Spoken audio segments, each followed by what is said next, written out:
Students, we are doing partnership as a form of business organization in chapter number 2, and today we are going to cover the topic procedure for registration of partnership business. Now, according to Indian Partnership Act 1932, registration of partnership business is optional.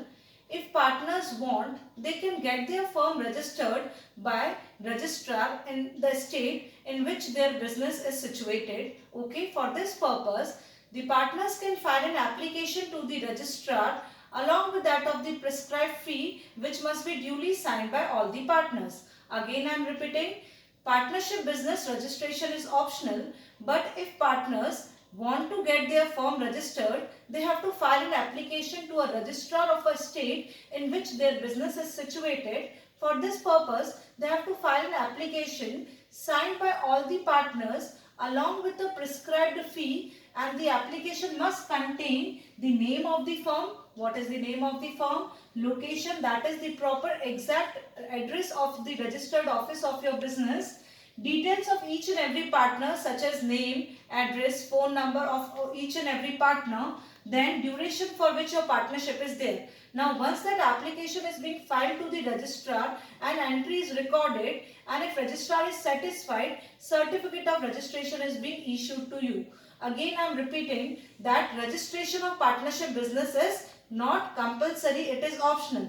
Now, what all are the consequences when a partnership business is not being registered? Though it is optional, but what all are the consequences which the partners have to face in case if they are not getting their business or partnership business registered? Now, for this purpose, suit means filing a case.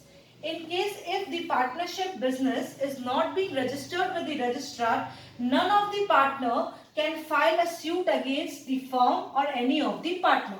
Got my point? कोई भी partner firm के ऊपर या किसी दूसरे partner के ऊपर case file नहीं कर सकता है. Second point, a firm can not file a suit against the third party. जो पार्टनरशिप फर्म रजिस्टर्ड नहीं है वो थर्ड पार्टी के अगेंस्ट भी कोई केस फाइल नहीं कर सकता है. Third one, firm cannot file a suit against one or more of the partners. In case if the firm is not being registered, then firm cannot file a case against one or the other partner also. So these all are the consequences which are to be faced if the partnership business is not registered. Therefore, it is always advisable to get the partnership business registered with the registrar. There we have completed with the whole partnership. From the next session onwards, we are going to start with that of the next form of business organization. Thank you.